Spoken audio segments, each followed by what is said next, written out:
ನಮ್ಮ ಜೊತೆ ಇದ್ದಾರೆ ಸಾರಾ ಮಹೇಶ್ ಅವರು. ಸರ್, ನರೇಂದ್ರ ಮೋದಿಯವರು 3ನೇ ಬಾರಿ ಪ್ರಧಾನಮಂತ್ರಿಯಾಗಿ ಪ್ರಮಾಣ ವಚನವನ್ನು ಸ್ವೀಕಾರ ಮಾಡ್ತಾಯಿದ್ದಾರೆ. ಜೊತೆಗೆ ವಿಶೇಷವಾಗಿ ಕುಮಾರಸ್ವಾಮಿ ಅವರು ಕೂಡ ಅವ್ರ ಜೊತೆ ಕ್ಯಾಬಿನೆಟ್ ಮಂತ್ರಿಯಾಗಿ ಪ್ರಮಾಣ ವಚನ ಸ್ವೀಕಾರ ಮಾಡ್ತಾಯಿದ್ದಾರೆ. ಈ ಗಳಿಗೆಯಲ್ಲಿ ನೀವೇನು ಹೇಳ್ತೀರಿ ಸರ್? ನಾನು ಕೂಡ ಮೊದಲು BJPನಲ್ಲೇ ಇದ್ದವನು. ದೇಶ ಉಳಿಬೇಕು ಅಂತ ಹೇಳಿದ್ರೆ ಭಾರತೀಯ ಜನತಾ ಪಾರ್ಟಿ ಭಾಳ ಮುಖ್ಯ. ಅದರ ನೇತೃತ್ವವನ್ನು ನರೇಂದ್ರ ಮೋದಿಯವರು ವಹಿಸಿದ್ದಾರೆ. ಇಂಥ ಸಂದರ್ಭದಲ್ಲಿ ನನ್ನ ನಾಯಕರಾದಂಥ ದೇವೇಗೌಡ ಸಾಹೇಬರು ಸುಮಾರು ಒಂದು 15 ವರ್ಷಗಳ ಮುಂಚೆನೇ ತೀರ್ಮಾನವನ್ನು ಮಾಡಬೇಕಾಗಿತ್ತು. 2018ರಲ್ಲಿ ನಮ್ಮನ್ನು ಜೊತೆಲೇ ಇಟ್ಕೊಂಡು ಏನಕ್ಕೆ ಬೆನ್ನಿಗೆ ಚೂರಿಯನ್ನು ಹಾಕಿದ್ರು. ಮತ್ತು ಬ್ಯಾಂಗ್ಳೂರಿನಲ್ಲಿ ನಡೆದಂಥ ಸಭೆಯಲ್ಲಿ ಯಾವಾಗ ದೇವೇಗೌಡ ಸಾಹೇಬ್ರನ್ನ ಕುಮಾರಣ್ಣವ್ರನ್ನ ಕಾಂಗ್ರೆಸ್ನವರು ನೆಗ್ಲೆಕ್ಟ್ ಮಾಡಿದ್ರು, ಆ ಸಂದರ್ಭದಲ್ಲಿ ನಂದೀಶ್ ಸುಗಂಧರಾಜ ಹೂವಿನ ಕೃಷಿ ಮಾಡಿ ಎಕರೆಗೆ 7 ಲಕ್ಷ ಗಳಿಸ್ತಿದ್ದಾರೆ. ನೀವು ಕೂಡ ಅವರಿಂದ ಕಲಿಬೇಕಾ? ಅವ್ರ ಜೊತೆ ವಿಡಿಯೋ ಕಾಲ್ನಲ್ಲಿ ಮಾತಾಡಬೇಕಾ? ಈಗಲೇ ಫ್ರೀಡಮ್ ಆ್ಯಪ್ ಡೌನ್ಲೋಡ್ ಮಾಡಿ. ನಾವು ಭಾರತೀಯ ಜನತಾ ಪಾರ್ಟಿಯವ್ರ ಜೊತೆ ಸೇರಬೇಕು ಅಂಥೇಳಿ ಬಹಳ ಮುಖಂಡರುಗಳು ಒತ್ತಾಯವನ್ನು ಮಾಡಿದ್ರು. ಈಗ ನಮ್ಮ ಕರ್ನಾಟಕದಲ್ಲಿ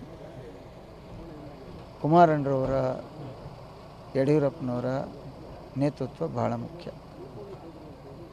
ಈ ರಾಜ್ಯದಲ್ಲಿ ಸಂಘಟನೆಯನ್ನು ಮಾಡಬೇಕು ಅನ್ನುವಂಥ ದೃಷ್ಟಿಯಿಂದ ರೈತರ ಪರವಾದಂಥ ಅನೇಕ ಬೇಡಿಕೆಗಳನ್ನು ಈಡೇರಿಸಬೇಕು ಅನ್ನುವಂಥ ದೃಷ್ಟಿಯಿಂದ ಮೊದಲ ಸಾಲಿನಲ್ಲೇ ಪ್ರಧಾನಮಂತ್ರಿಗಳ ಜೊತೆಯಲ್ಲೇ ಕುಮಾರಣ್ಣರವ್ರಿಗೆ ಕೇಂದ್ರದ ಮಂತ್ರಿಯನ್ನು ಕೊಡ್ತಾ ಇರ್ತಕ್ಕಂಥದ್ದು ಕರ್ನಾಟಕ ಜನತೆಗೆ ಭಾಳ ಸಂತೋಷ ಆಗಿದೆ. ಜನರ ನಿರೀಕ್ಷೆನೂ ಕೂಡ ಹಾಗೆ ಇತ್ತು. ಹಾಗಾಗಿ ನಾವೆಲ್ಲರೂ, ನಮ್ಮ ಜೊತೆಯಲ್ಲಿ ಅನೇಕ ಮುಖಂಡರುಗಳು ಬಂದಿದ್ದಾರೆ, ಬರ್ತಾಯಿದ್ದಾರೆ. ಈ ರಾಜ್ಯಕ್ಕೆ ಕೊಟ್ಟಂಥ ಒಂದು ಕೊಡುಗೆ ಕುಮಾರಣ್ಣರವರ ಭಾಳ ವರ್ಷದ ಹೋರಾಟ. ಇವತ್ತು ಇಲ್ಲಿವರೆಗೆ ರಾಜ್ಯದ ಕೆಲಸವನ್ನು ಮಾಡ್ತಾಯಿದ್ರು, ಈಗ ದೇಶದ ಕೆಲಸವನ್ನು ಮಾಡುವಂಥ ಅವಕಾಶವನ್ನು ಮಾಡಿಕೊಟ್ಟಿದ್ದಾರೆ. ಹಾಗಾಗಿ ನಮ್ಮೆಲ್ಲರಿಗೆ ಸಂತೋಷ. ಕಳೆದ 2 ತಿಂಗಳಿಂದ JDS ಮೇಲೆ ಒಂದು ಘಟನೆ ಸಾಕಷ್ಟು ಪರಿಣಾಮ ಬೀರಿತ್ತು, ವಿಧಾನಸಭೆಯ ಸೋಲು. ಈ ಎಲ್ಲವನ್ನು ಮರೆಸಲಿಕ್ಕೆ ಇದೊಂದು, ಮತ್ತು JDSಗೆ ಒಂದು ಪುನಶ್ಚೇತನವನ್ನು ಕೊಡಲಿಕ್ಕೆ ಕುಮಾರಸ್ವಾಮಿ ಅವರು ಕೇಂದ್ರ ಮಂತ್ರಿ ಆಗ್ತಿರುವಂತಹದ್ದು, ಏನು ಹೇಳ್ತೀರಾ ಸರ್? ನೋಡಿ, ಯಾವುದೇ ಘಟನೆಗಳು ರಾಜಕಾರಣಿಯಾದಂಥವ್ರು ಇರ್ಬೋದು, ಅಧಿಕಾರಿ ಇರ್ಬೋದು, ಬೇರೆ ಯಾರಿಗೇ ಆಗಲಿ, ಅವರ ಸಾರ್ವಜನಿಕ ಜೀವನ, ವೈಯಕ್ತಿಕ ಜೀವನ ಬೇರೆ ಇರ್ತದೆ. ಆದರೆ ಯಾರೋ ಒಬ್ಬ ಮಾಡಿದಂಥ ತಪ್ಪನ್ನು ಇಡೀ ಪಾರ್ಟಿಗೆ ಹಾಕುವಂಥ ಕೆಲಸ ಕೆಲವರಿಂದ ಆಯಿತು. ಆದರೆ ಕರ್ನಾಟಕದ ಜನ ದೇವೇಗೌಡರು, ಕುಮಾರಣ್ಣರವರು ಏನು ಅನ್ನುವಂಥದ್ದು ರಾಜ್ಯದ ಜನತೆಗೆ ಗೊತ್ತಿದೆ. ಸ್ವಲ್ಪ ನಮಗೆ ಕುತಂತ್ರವನ್ನು ಮಾಡುವಂಥ ಕೆಲಸವನ್ನು ಮಾಡಿರ್ತಕ್ಕಂಥದ್ದು ಕೂಡ ಗೊತ್ತಿದೆ.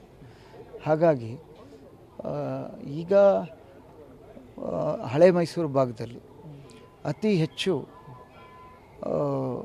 ಲೀಡನ್ನು ಕೊಟ್ಟು ಗೆಲ್ಲಿಸಿರ್ತಕ್ಕಂಥ ಪುಣ್ಯಾತ್ಮ ತಂದೆ ತಾಯಿಯಂದರು ಮೈಸೂರು ಕ್ಷೇತ್ರನೂ ಸೇರಿದಾಗೆ ಮಂಡ್ಯ ಲೋಕಸಭೆ, ಅಂದರೆ KR ನಗರ ಅಲ್ಲಿಗೆ ಸೇರುತ್ತೆ. ಹಾಗಾಗಿ ನಮ್ಮೆಲ್ಲರಿಗೂ ಇಡೀ ರಾಜ್ಯದ ಜನತೆ ಅವರೇ ತೀರ್ಮಾನವನ್ನು ಮಾಡಿದ್ದಾರೆ. ಕುಮಾರಣ್ಣರವರು ರೈತರಿಗೆ ಬೇಕು, ಜನರ ಕಷ್ಟ ಸುಖಗಳಿಗೆ ಸಹಕಾರವನ್ನು ಕೊಡುವಂಥವರು ಕುಮಾರಣ್ಣರಿಂದ ಮಾತ್ರ ಸಾಧ್ಯ ಅನ್ನುವಂಥ ಅವರ ನೇತೃತ್ವವನ್ನು BJP ಮತ್ತು JDS ನೇತೃತ್ವ ಅವರಿಬ್ಬರ ಒಟ್ಟಾರೆ ಹೋಗುವಂಥದ್ದನ್ನ ಜನ ಒಪ್ಪಿ ಆಶೀರ್ವಾದವನ್ನು ಮಾಡಿದ್ದಾರೆ ಅನ್ನುವಂಥದ್ದನ್ನ ಈ ಮೂಲಕ. Thank you. ಇದು ಸಾರಾ ಮಹೇಶ್ ಅವರು ಮತ್ತು ಕ್ಯಾಮ್ರಾ ಪರ್ಸನ್ ಅಜಯ್ ಜೊತೆಗೆ ಹರೀಶ್, TV9 ನವದೆಹಲಿ.